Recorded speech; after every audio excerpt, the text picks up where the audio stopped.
Despite being a terrifyingly cool horror monster, werewolves don't get the same love as others like vampires, slashers, or even zombies, and these hairy monsters have remained a rarity in the genre. Yet these werewolf movies somehow explore the beast within us all and our complex relationship with our primal instincts. And the entire decade of the 80s was one ripe with craziness on all fronts. Naturally, the werewolf films from the 80s are gems, and here's 8 of the best ones. Let's explore these, and maybe if you watch or rewatch a few from this list, you'll thank me later. But before we go into our explanation, we have a very small request. If you like our content, please support us by subscribing to our channel. This is a small click for you, but for us, it means a lot. Thank you. Let's begin.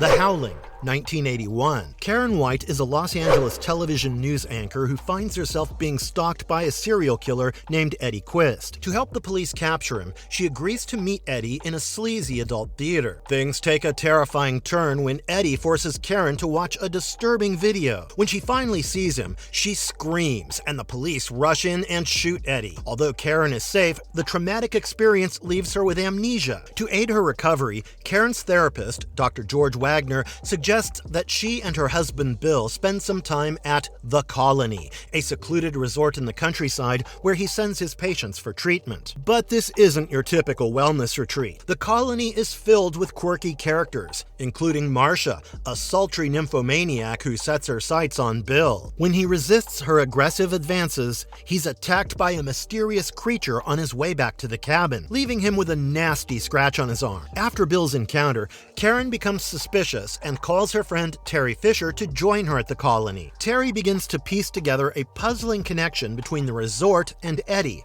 especially after discovering that Eddie's body has disappeared from the moor. Meanwhile, Bill's behavior grows more unsettling. One moonlit night, he meets up with Marcia at a campfire in the woods. And as things heat up between them, they both transform into werewolves in a scene that's anything but romantic. The next morning, while investigating, Terry is attacked by a werewolf in a cabin. She narrowly escapes by lopping off the creature's hand with an axe, a handy skill in such situations. Desperate for help, she calls her boyfriend, Chris Halloran, and informs him about the colony's dark secrets. Unfortunately, Terry is killed by Eddie, who turns out to be very much alive, and very much a werewolf. Hearing the attack over the phone, Chris grabs some silver bullets, as one does, and heads to the Colony to save the day. The Howling is loosely based on Gary Brandner's 1977 novel, but takes plenty of creative liberties. While the film keeps the basic premise, a woman recovering from trauma at a mysterious retreat, it adds a playful, tongue-in-cheek tone,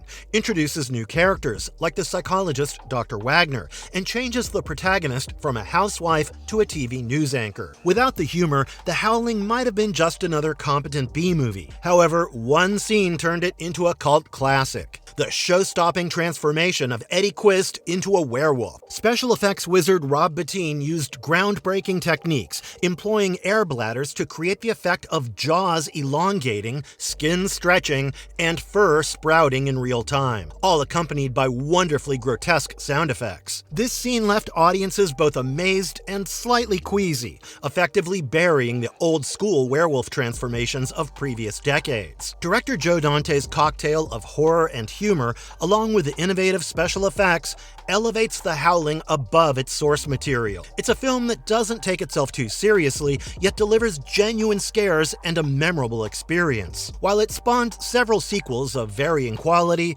the original remains a standout in the werewolf genre, a howling good time for fans who appreciate a mix of frights and fun.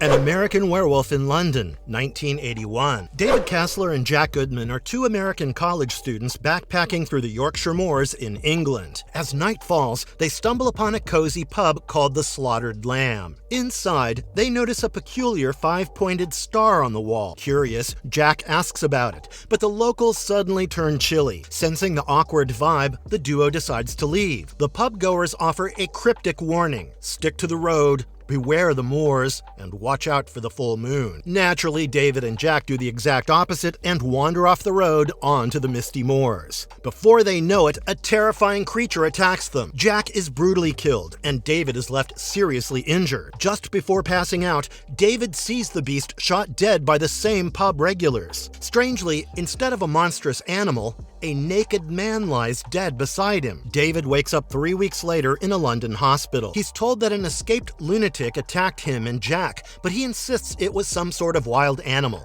a wolf perhaps. Things get weirder when Jack, now undead and looking a bit worse for wear, appears to David. Jack explains that they were attacked by a werewolf, and since David was bitten, he's next in line for some furry transformations. He urges David to kill himself before the next full moon to break the curse and prevent more killings. Concerned about his mental health, the lovely nurse Alex Price invites David to stay at her place upon his release. Meanwhile, Dr. Hirsch, sensing something's off, travels to the slaughtered lamb to investigate. The locals are tight-lipped, but one distraught pubgoer privately warns him that David is in grave danger when he transforms. Back in London, Jack continues to visit David, each time looking more decayed than before. He persistently advises David to take his own life to stop the impending carnage. David, however, is understandably reluctant. An American Werewolf in London, directed by John Landis, is a horror comedy that has stood the test of time. The film masterfully balances genuine scares with a dark, cheeky humor. One moment you're gripping your seat, and the next you're chuckling at the absurdity of undead Jack casually chatting over breakfast. The movie is famous for its groundbreaking werewolf transformation scene. Special effects maestro Rick Baker delivers a jaw-dropping sequence where David painfully morphs into a werewolf in full view, complete with stretching limbs and sprouting hair. It set a new standard for practical effects in cinema. The humor is delightfully offbeat,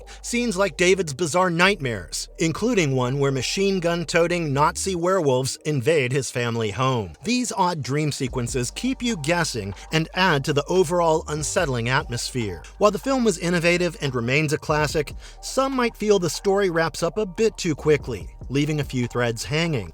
The abrupt ending might make you wish for a bit more closure. Despite that, the movie's a cult classic in the horror genre. Its clever recipe made with terror and wit makes it a must-watch for fans who appreciate a good scare delivered with a sly grin. Just remember, if a group of stern locals warn you about the moors and a full moon, maybe take their advice and stick to the road.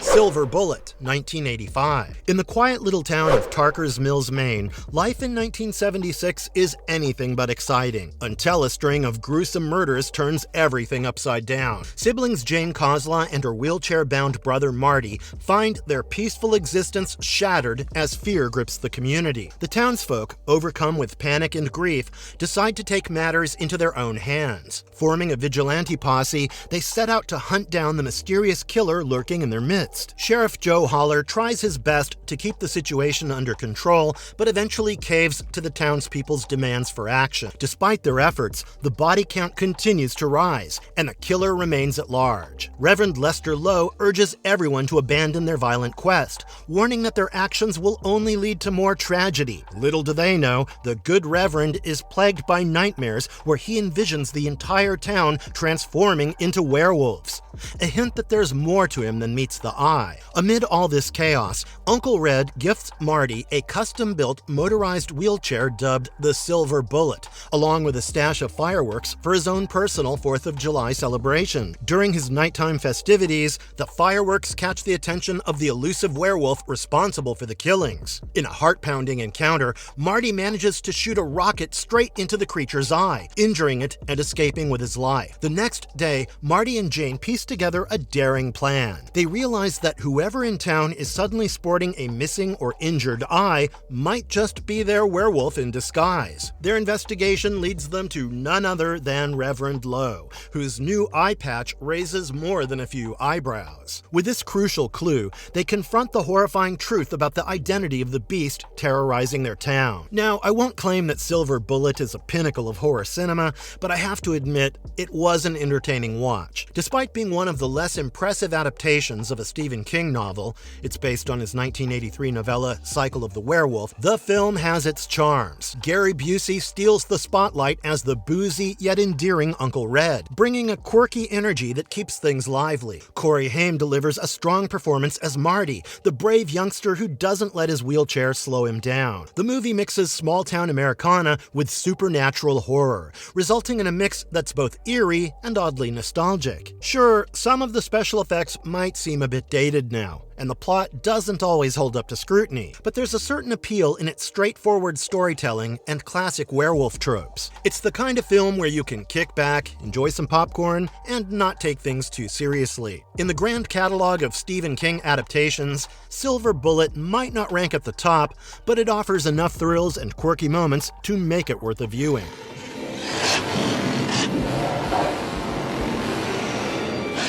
Wolfen, 1981. In New York City, retired NYPD Captain Dewey Wilson is coaxed back into action to investigate a string of brutal murders, including the high-profile slaying of tycoon Chris Vanderveer and his entourage. While the security team insists terrorists are to blame, Wilson raises an eyebrow when he discovers the bodyguard had voodoo connections. Under the watchful eyes of the police commissioner and the mayor, Wilson teams up with criminal psychologist Rebecca Neff to unravel the mystery. Meanwhile, in the South Bronx, a homeless man meets a grisly end at the hands of, or paws, of an unseen creature in an abandoned church slated for demolition by Vanderveer's company. As Wilson and Neff dig deeper, they hear eerie cries and haunting wolf howls that make them question whether they're dealing with something more than your average criminal. A zoologist named Ferguson examines strange hairs found on the victims and concludes they belong to an unknown subspecies of wolves. This revelation leads Wilson back to Eddie Holt,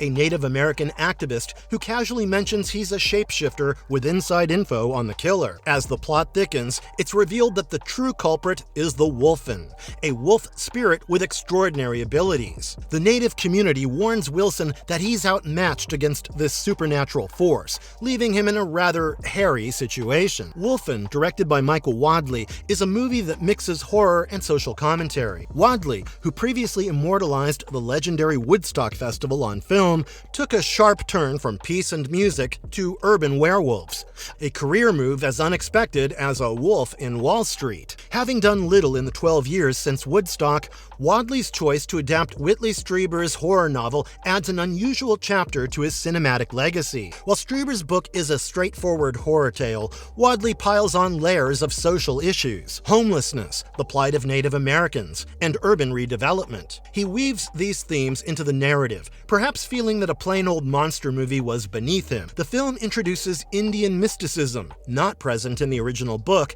adding ambiguity and drawing parallels between endangered species and marginalized communities. These additions are thought-provoking at times, giving the wolves a more complex role than just mindless killers. However, the metaphors start to wear thin when the story suggests that the wolves are orchestrating assassinations of corporate executives to protect their turf. It's a stretch that might make you howl, not in fear, but in mild confusion.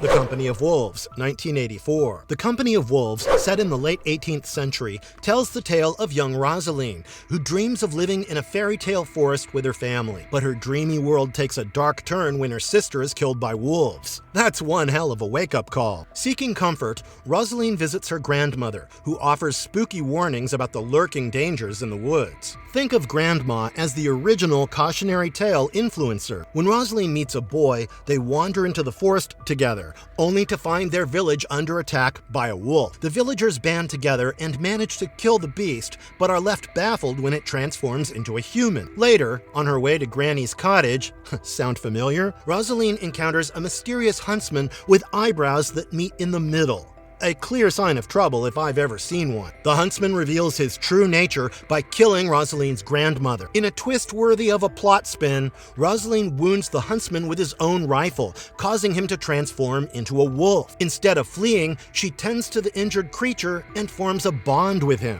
When the villagers arrive, torches ablaze, They're in for a surprise. Rosalind has become a werewolf herself. Guess the apple doesn't fall far from the enchanted tree. Director Neil Jordan's visionary approach and Angela Lansbury's stellar performance as the grandmother are key reasons this film shines. The movie blurs the lines between reality and dreams, signaling the end of Rosalind's childhood innocence, bye-bye bedtime stories, hello complex adulthood. Visually stunning and intellectually rich, The Company of Wolves is not your typical werewolf flick. Released at a time when films like The Howling and An American Werewolf in London were redefining werewolf lore with flashy special effects, this movie takes a different path. Instead of focusing on jaw-dropping transformations, it dives deep into metaphor and meaning. With Angela Carter's brilliant storytelling paired with Jordan's direction, the film unfolds in layers through a series of dreams within dreams, peeling back layers of folklore and superstition. Carter masterfully uses lycanthropy as a symbol for everything from budding sexuality to the fear of men. It's a swirling tapestry of metaphors that challenges the viewer to think beyond the surface. The Company of Wolves doesn't just entertain. It invites you into a labyrinth of ideas, making it a standout piece that leaves a lasting impression.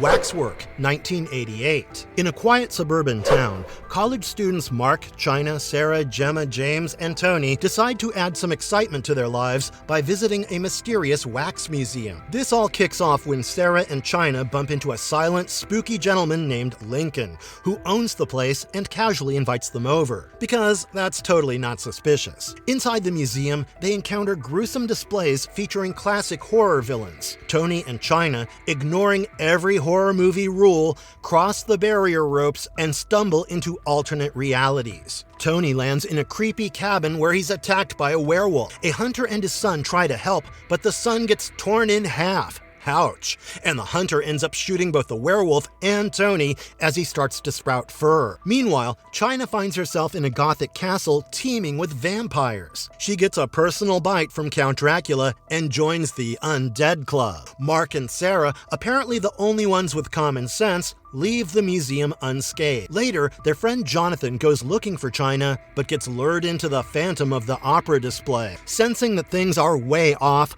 Mark teams up with Inspector Roberts. They visit Lincoln, who cheerfully lets the inspector snoop around. Roberts notices the wax figures look eerily like missing people. Returning alone, he cuts a piece off China's waxy face, revealing some gross black goo, but then wanders off into the mummy display and gets himself killed. His partner fares no better, ending up with a broken neck courtesy of Lincoln's towering butler, Jr. Digging deeper, Mark shows Sarah a newspaper clipping about his grandfather's murder, with Lincoln as the prime suspect. Surprise! They consult Sir Wilfrid, a friend of Mark's grandpa, who reveals that Lincoln stole artifacts from 18 of the most evil people ever. Lincoln's grand plan? Bring them to life by feeding them souls to kickstart the voodoo end of the world. You know, typical villain stuff. Determined to stop this madness, Mark and Sarah break into the museum to torch it. But Sarah gets seduced into the Marquis de Sade display, and Mark is showed into a zombie scene. Realizing that disbelief renders the monsters powerless, handy life hack,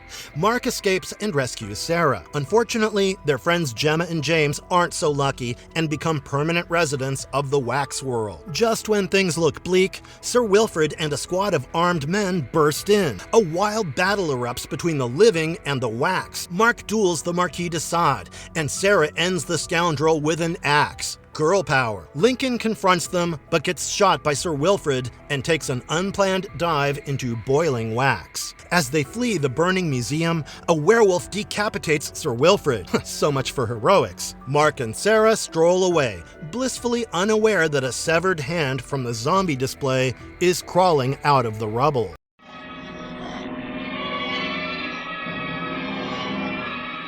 The Night of the Werewolf, 1981. In 15th century Hungary, a werewolf named Waldemar Daninsky faces execution alongside his satanic mistress, Elizabeth Bathory, and her coven of witches. But since he's not so easy to kill, they leave him in a sort of undead timeout, a silver dagger through his heart and an iron mask to keep his fangs in check. Fast forward a few centuries. Two curious grave robbers decide it's a good idea to remove the dagger. Surprise! Daninsky springs back to life. Ever the gracious host, he invites a group of traveling college girls to crash at his castle. One of them stumbles upon Bathory's tomb and, under the Countess's hypnotic spell, performs a bloody ritual that resurrects her. Daninsky finds himself smitten with one of the girls, Karen. When he realizes Bathory is back and turning the locals into her vampire minions, he decides enough is enough. He turns against his old flame and her undead entourage to protect Karen. The climax takes place in a classic crypt showdown. Daninsky and Bathory face off in an epic battle where he ultimately bites her throat out. Unfortunately, he loses control and bites Karen too. In a bittersweet twist, as she lies dying, Karen musters the strength to stab him with the silver dagger, ending the curse for the man she loves. This film is a gothic gem that's a real treat for the eyes. The grand castle setting, complete with crumbling stone walls, an on-site graveyard, and cobweb-filled ruins, oozes old-school charm. The interiors don't disappoint either. Candlelit halls, rat-infested tombs, and expansive sets make you feel like you've stepped into a haunted mansion tour. The atmosphere is spot on, perfectly capturing the eerie vibe needed for a tale of curses and werewolves. The action ramps up nicely towards the end. Werewolf attacks in the misty woods and the village keep the chills coming. The vampires trying to seduce Daninsky add a tricky dilemma. Nothing like undead exes to complicate things. The final battle is a highlight, with well-choreographed action that's both thrilling and satisfying. The lengthy showdown between Daninsky and Bathory is packed with grappling and intense moments that'll keep you on the edge of your seat. And let's not forget the fantastic werewolf makeup. It really brings the beast to life. All in all, this film is a splendid slice of gothic horror. It's got everything: romance, tragedy, action, and a castle that could double as a haunted Airbnb.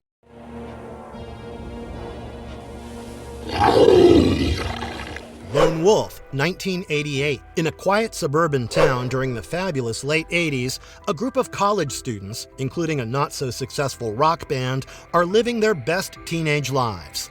They're up to all the classic antics: making out in cars, getting into hallway tussles, hitting up nightclubs, and rocking out on stage. They're even tackling the wonders of computer class. DOS is the talk of the town. But their routine gets a hairy twist when a series of full moon murders starts making headlines. Initially chalked up to wild dogs, these killings prompt the savvy students to suspect that something more beastly is afoot. Perhaps a werewolf is crashing their party. Lone Wolf isn't exactly Oscar material, but that's precisely what makes it a howling good time. It's spectacularly off-kilter in all the best ways, delivering unintentional laughs and genuine entertainment. For fans of campy 1980s horror, this movie is a hidden gem. You'll adore its quirky charm, outrageous dialogue, over-the-top kill scenes, and practical effects that scream nostalgia. And who could overlook those utterly convincing teenage romances? Spoiler, they're hilariously unconvincing. If you haven't crossed paths with this delightful oddity yet, now's the time to dive in. It's perfect for a fun, lazy afternoon when you just want to snuggle up and enjoy some classic horror camp. Some brave souls suggest pairing it with Night Shadow for a double feature, but that's a hefty serving of 80s werewolf cheese in one sitting. So grab popcorn, maybe fire up Tubi for that extra dose of campiness, and let Lone Wolf take you on a wildly entertaining ride. You'll thank me later. That was all in this one, folks. And if you liked our content, don't forget to leave a like and subscribe to us if you haven't already. Have a good one and be safe. Thanks, everyone.